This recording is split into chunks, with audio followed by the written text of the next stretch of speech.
Everyone can send us a little wave to make sure they can hear and see us. It's the only time I get an applause. There we go. A few high fives there, mate. Jenna Gilbert's there. Hey, Jenna, how's it going? Hello, people from Blenheim. Hello from people all over New Zealand. Actually, I had a look through the list, Aaron. There's a fair few folks there from New Zealand. Everyone's from everywhere. Don't know where you are, but where I am, she's pretty good. She's pretty good. Lower all those hands. I'm looking at my profile picture. That was some years ago. I'll have to update that photograph, actually. We did dig that out of the vault. But certainly looks good. What time do you make it, Aaron? I make it 1:59. Right, give it another minute, then we're underway. And yeah, just an encouragement to everyone to get those questions in. Really want to make it an informative session so that, that everyone walks away with answering any questions you may have, obviously.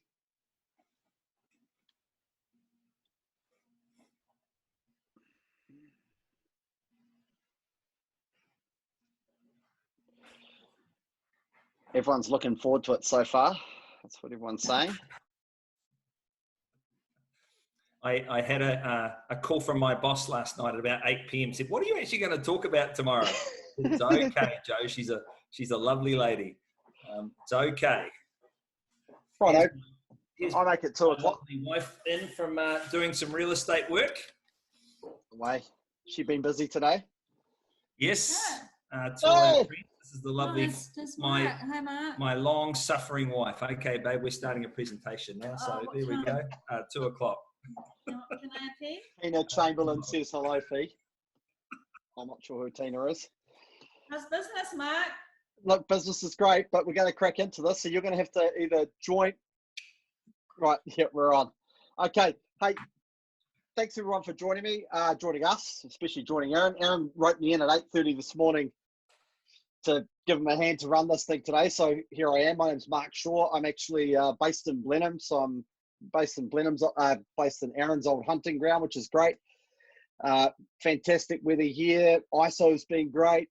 Family's good. So everything's good here. Look, Aaron, just a bit of an intro around Aaron. Aaron is a long-standing client of mine, bloody top client. And we've had our ups and downs, but we're still together, which is great. It's almost like a funny sort of relationship, the two of us here. He's punching himself. Understandable. But look, Aaron is your national auction champion. He is also Harcourt's New Zealand auction manager. So look, Aaron, it's good to have you here. It's nice to see you, mate. Good to see you looking healthy. Yeah, should we crack into it? We shall crack into it, Mark, and thank you. How many Pinot Noirs have you had today? Look, we haven't started on the Pinot yet, but I know a good winery if anyone's looking to buy some wine. If you're interested in wine, St. Clair, fantastic. But yeah, right.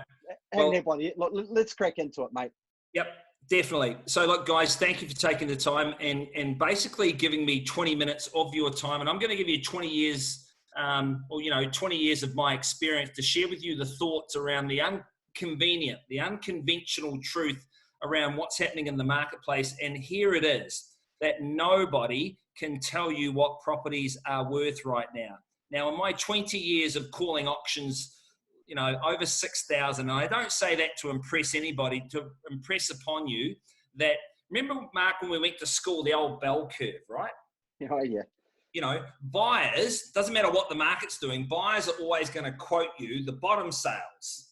And vendors and agents, my good friends, are always going to look at the top sales. So whether a market's going up or whether a market's going down, no one actually knows what the prices are at any given point in time, because sales that have happened 6 weeks ago, that's fine. But what's happening now is always moving, because markets move faster than people. But stay on that other slide, because I'm just getting warmed up. So I just want to relay to my real estate friends, people that are looking to sell, that are looking to buy, on how to navigate the marketplace, because I don't know about you, but when's the last time we had to come out the other side of a pandemic? So the stats that were there 6 weeks ago, you add this COVID-19 thing, now you've got information that's 10 weeks. Coming up 12 weeks that's out of date. So effectively, no one knows what the prices are. If I knew for sure, Mark, I'd be sitting in my super yacht in the harbour right now. And unfortunately, I don't have a super yacht. I'm going to share with you how to find out what's happening in the market instantaneously. What are the wrong questions that a lot of people always ask, i.e., what's my house worth? Because I don't know about anyone else, I'm no good at the guessing game. Because that's all we're doing is we're guessing. By law, as an industry, we have to let you know what's sold recently, but the data's so out of date, it doesn't matter. And how to basically get the best result moving forward. But I did have, Mark, fired up. We did have some questions, so I want to answer those. If anyone's got questions, go to the Q&A and then we'll rip into it. Do you want to answer those questions now? Yeah, let's go. Okay, so we had one from Ashley Can from Harvey's. She's asked, how do we approach homeowners during this time? Now, that can't be easy, but how do you see people being able to do that, Aaron? Really easy. Tell it true, and charm them crazy. What's your current predicament? How can I help you? You know, people see the good thing about this market, you're only going to sell and buy if you're serious, right? In uncertain times, people want certainty. In uncertain times, human instinct is people stick their head in the sand and hope. They hope things are going to get better. They wait for things to get better, or you can be the person that just makes things get better. Knock on their door, there's a new word, charm them crazy. Question number 2. Question number 2 comes from Matt Kerr, WK here in Blenheim. Oh, he's my accountant. There we go. He's interesting. He charges me like a wounded bull, but he's good. But they are good. They are good. Great organisation. What happens to the housing shortage if even more Kiwis start coming home now and they're coming in their droves? They are, but there's so many moving parts to the market. LVD, interest rates, you can counter that with all the people that are losing their jobs, all the uncertainty in the marketplace. So, Maddie, like I said, if I knew, fantastic. So many moving parts. The only thing I can do is suggest that if people are serious about selling, how to find out where the market is and what the prices are, and then to go, right, do I want to sell, yes or no, or do I want to stay in my property? But limping into this market is not a place to be. Excellent. Jenna Gilbert, also another WK staff member. She has asked, would you sell and buy in this market or hold on to what you have for now? All comes down to your risk profile, right? I'm happy with the property that I have. I don't have to sell it. So if you, like, again, the inconvenient truth is half the people are going to be right with their prediction and half are going to be wrong. But what I do know right now is yesterday, 6 of my colleagues sold properties cash unconditional. So there is a lag in the property. That makes sense, right? And these are just my humble opinions. This is not me talking on behalf of Harcourts. I love Harcourts. This is my opinion only. There is a lag in the marketplace. So a lot of buyers that are looking to buy, like my beautiful wife, Fiona, she had last night 2 people want to list their property because have a guess what, Mark? What's that, mate? They're getting a divorce. I wonder why. Yeah. In the past, you could get really busy not talking around the real issues in your relationship. After 4 weeks, mate, you are stuck in it. So things are going to happen. So the long and short of that question is, depends on your risk profile. If you want to stay put, stay put. And if you want to sell, I'd be selling now because this COVID-19, in my belief, is going to have a long tail. And in 3-4 months, I think when people are coming off their interest-free loans and if they've lost a job, if there's going to be some adjustment, if there's going to be some movement in the marketplace, that's when you're really going to find out when the rubber hits the road. Next. Righto. Next question and final question is from, I've got 2 actually, from Susie Williams. How do you appraise, or did I already ask you that? I did already ask you that. No, how do you appraise a property? Yeah, how do you appraise a property? Sorry, I haven't asked you this question. Susie Williams, Harcourts. She says, how do you appraise when we normally look in the rear vision mirror? Correct. Everyone, see, here's the thing with real estate, but it doesn't matter in the last 20 years. It's always been the same way. Now it's heightened with COVID-19. Hindsight is a wonderful thing. People go, oh, you undersold. Oh, that's oversold the marketplace. Everyone's an expert in hindsight, in foresight. Rightio, these experts. You tell me what the property around the corner is actually going to sell for. That's the thing. No one actually knows. So when you talk to clients, you tell it true. You say, based on recent stats, here are the numbers, right? But the truth is, I don't know where the prices are now, but my promise is I'm going to show you the market. And if you're confident I've done that, I've shown you the market and got you the best offer.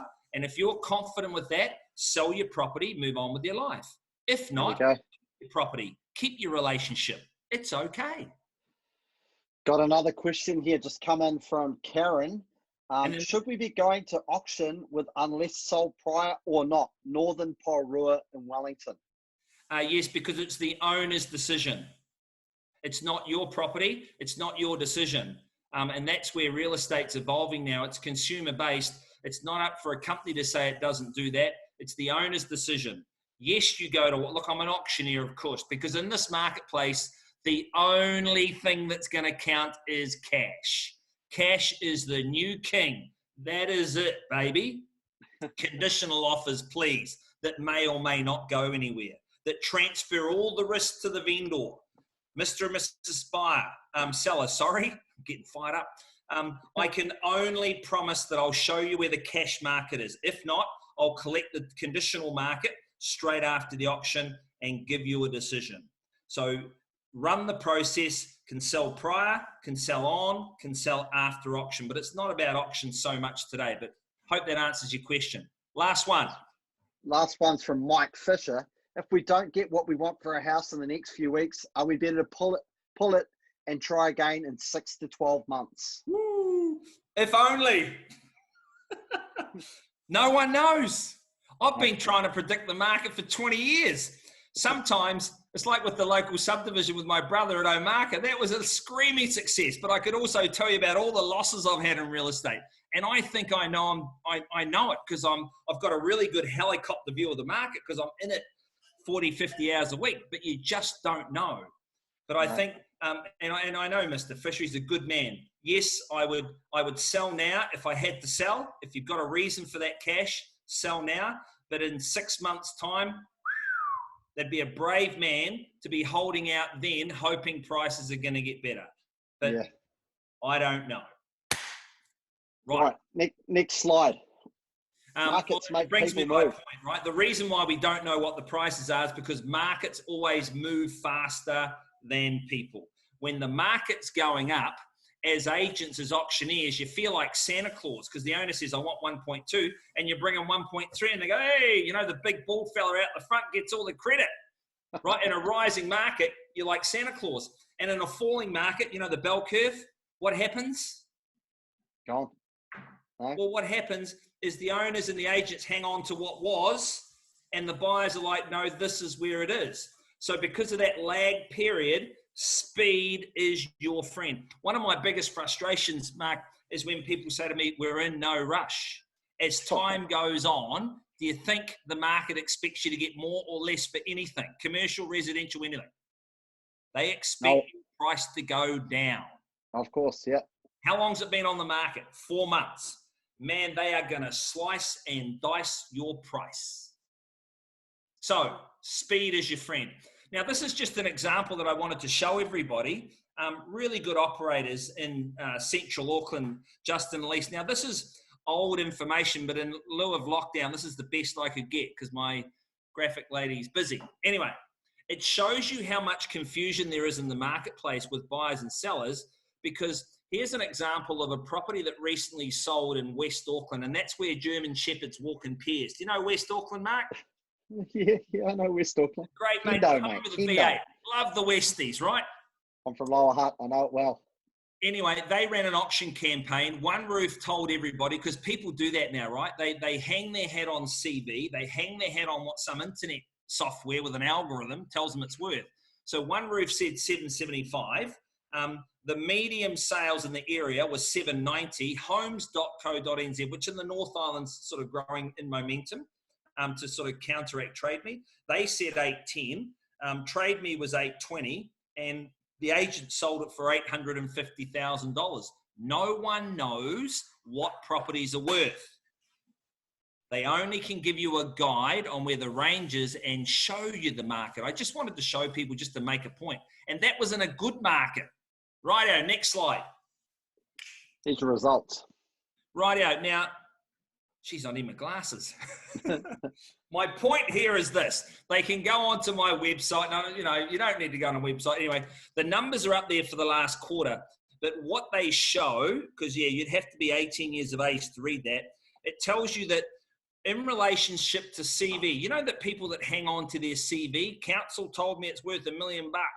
And I read in the paper that properties are selling for 10% above CV. So I want 1.1 and my home's special. So I want 1.150 and the agent's fees and the advertising, I want 1.18. And I say to those people, that's good because the buyer for your home is presently being conceived. Not happening. Well, no, but you've got to have a bit of fun, right? Hey, your actual accountant. Oh, sorry, Mark. Sorry, your actual accountant, no, not Nicole Logan. She said, thanks for blaming Matt for the big accounting fees. No, it's good. I'm okay with paying less tax. They do a good job. It's all about value, right? Not cost. Anyway, she makes them look good. Another story. Oh, no, back. My point here was this. Now, I'm dealing with really, really good agents, right? Good agencies, good agents. And we all have good people in our businesses. So this is not about Harcourts. What I wanted to show people here, this was the success rate happening with auctions, right? Which is basically 91% of stock was selling before, from that question before, 12.5% of the properties were selling before auction day. Let's call it 50% were selling on auction day, and another 20-odd% were selling straight after auction. Only 9% of the time were properties not selling because people's prices were too high. Price will always dictate activity. But the kicker is this. In the CV to selling range, in the auctions that I did, and I do about 20 a week, 83 months, so let's call it 250 auctions. I had one that sold for 286 below CV and one that sold for 412,000 above CV. So for every person that says to me CV, I just go, here we go again. Now, the relationship to reserve price to selling price, again, the spread is wide. I had a property that sold, over 100,000 below reserve, and I had one that sold multiple thousands above reserve. The key is show the market.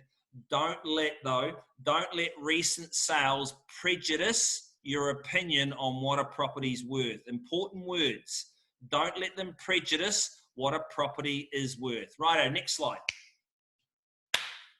So, REINZ and the portals that I've just showed you. Now, they're good benchmarks, right? They're good to go, right, this is the range that people are in. But the past is a point of reference, but it's not a place of residence today, to the best of my knowledge. And it comes back to, there's a new liberation happening in sales and in real estate. It's about just telling the truth and not owning the circus or the monkey. It's a point of reference, but it's not resident here and now. Right, we've got any other questions coming through, Mark, and I'll keep firing up. Here's the other one. If you're going to go to the market, and these are the people that say that, oh, well, auctions don't work. They don't understand the process. Auction is not there to make it sell on auction day. If it does, fantastic, because it's cash unconditional. That's where, Mark, a lot of people go wrong. They go to an auction and they see that it doesn't sell and they go, oh, it didn't work. Versus it's not perfect, but it's the best of the rest.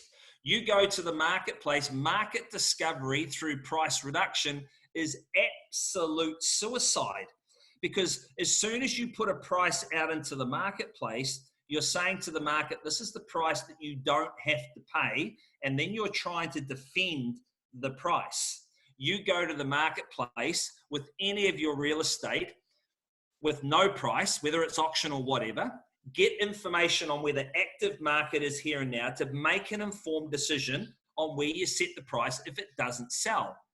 Always start with no price and go to price, but don't start with price and follow the market down, because here's the kicker.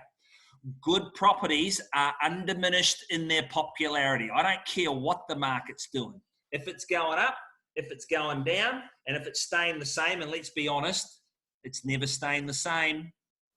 Hey, evolution, it's not staying the same. Something's moving in one direction or another. So market discovery through price reduction, through pricing your property in today's market, even more so, is financial suicide. Next. Question. Oh, sorry. Back. Oh, my bad. That's okay. The worst questions that people ask in a marketplace, they ask the agent what it's worth. It's not their monkey. They don't know. That's the truth. I cannot tell anyone, no agent can tell anyone categorically what their house will sell for. Based on stats, here's the market. It's uncertain times, and I'm going to show you the market. You hire an agent or an agency, you hire the best negotiator, the best marketer that can create an environment for your property with some emotional intelligence. You need someone like me that's a bit beaten up. You know, I've had a couple of divorces, lost a bit of money on property, you know, failed business ventures. You got to have a bit of color to get that emotional intelligence to know what people are going through from a seller's and a buyer's point of view. That would be my tip. Pick the best agent on the marketing, the negotiation, and the emotional intelligence. Right. How do you find out where the pure market is? Here's the kicker right now, the exciting thing. The industries, Mark, had to evolve. To all my friends out there, the industries had to evolve. So COVID was not an event. It's just the trend that we're moving into. The digital space, as we've found out, is becoming critical. Finding out properties that sold this month that'll be 6 weeks delayed to settlement or even more, right? With the COVID, with settlement, with, you know, a long story. My real estate friends know properties cannot settle fast. So the portals, real estate REINZ, and those, breathe. I've got to pause to take a breath, right? That information is going to be even more outdated. So people are going to follow the market down if the market drops. And I think there's more pessimists than optimists. But mate, I'm an optimist. I still carry around a hairbrush, but who knows? Anyway, I don't have a super yacht. Auctions now have to be live streamed because bidders have got to bid over the telephone or via a digital platform. So that's going to be the change in the industry. We all know it and it's happening now. This is where the market is right from day dot. If I was looking to buy or sell property or had an interest in where values is, I would be looking at those live stream auctions. And it's the way that you can capture the market, obviously, because there is the market bidding with real money. You know, I've had plenty of contracts signed up subject to Mr. Jones, who lives on the West Coast with a farm that's been for sale for 2 years. It's unsaleable. It's not written, you know, it's not worth the paper that it's written on. Watch live auctions and see where it is. And here's the kicker. You want to hear the tip, Mark? Hit me. Make sure you're not falling asleep. The kicker I'm is not this. asleep. I'm awake. I'm tuning in. It's not what the property sells for, right? Because anyone's going to find out that information. And the key to auction is you put buyer against buyer, and it's what we call kamikaze, or where we get, you know, fantastic results because it's where emotion defies logic. The logic is, oh, it's worth 800. The emotion gets it to 9. But people are going to find out that it sold for $900,000. But the key number, this is the most important number that anyone wants to know, is where was the property on the market, not what it sold for, because that's the discretionary dollar. You remember I said the bell curve? There's always going to be people that have to sell, that'll sell it at any price. You got to discount those. The ones that sell at the absolute top of the market, because as I said, good property is always undiminished in its popularity. You've got to know where those properties were on the market. Now, when you're talking to agents and agencies, that's a really important question. Yeah, no, I know it sold for 1.1 million, but what was it on the market for? It was on the market for $950,000, right? That's where the market saw value, and then they had to fight for ownership. They paid above market value. Sure. I'm probably confusing myself, but the key is live auctions, watch when it's on the market, there's the market. The Right. lost art of trading. Tell me Yes. about this.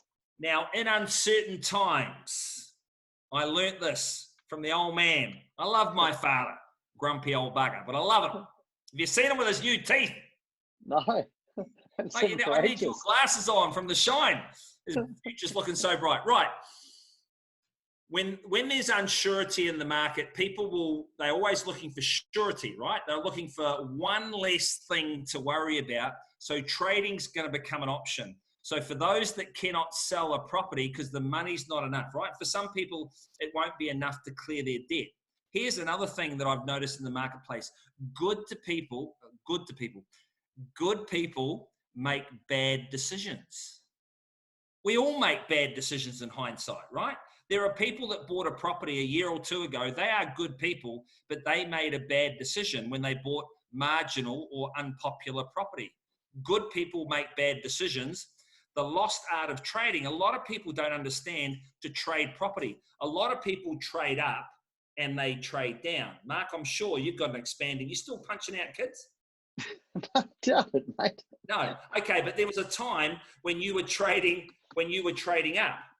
There's a time now for a lot of people that will be wanting to release some of their equity in their property, and there's not going to be the cash they wanted. But here, hey, Mark, I know that you want $1 million for your property, but here I've got 2 little 2-bedroom units in Redwood Town that the owner will take $600, and I'll put $400,000 in your pocket, and I'll give you a couple of little units to give you a little bit of cash flow.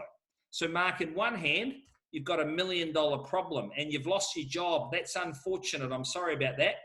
And in the other hand, I can give you $400,000 cash and an income. Which problem do you want? Yeah, makes sense. It makes sense, right? Because a lot of people will not be able to afford to sell. So trading is going to be an option. And have a guess the question you ask your agent. Do you know how to trade? It's a lost art. In the GFC, in the 87 crash, good agents knew to make transactions, they had to trade. How are we going on those questions? We haven't had any for a while, Aaron. Everyone's quietened off. All right, fair enough. So here it is.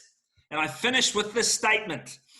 No one knows what's happening in the market. Everybody is guessing. My hindsight is, because I'm an expert, and we're going to find out with foresight if my opinion is right.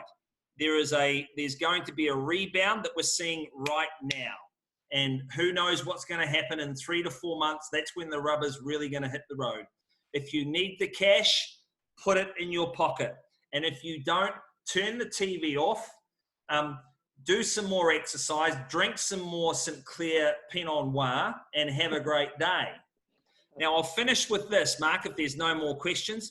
Anyone who's got a question or who's got a concern, I'm more than happy they can contact me directly, and I'm happy to answer those because, as everyone knows, mate, I love this industry. I love calling auctions, and I just wish that I was still living in Marlborough. Yeah, look, hey, guys, quick, another couple of seconds, Aaron. If anyone's got anything else to add at the end here, we could throw it out. Karen says, thanks heaps, Mark and Aaron. Nice to see some fellow Blenheimers. I'll take that, I suppose.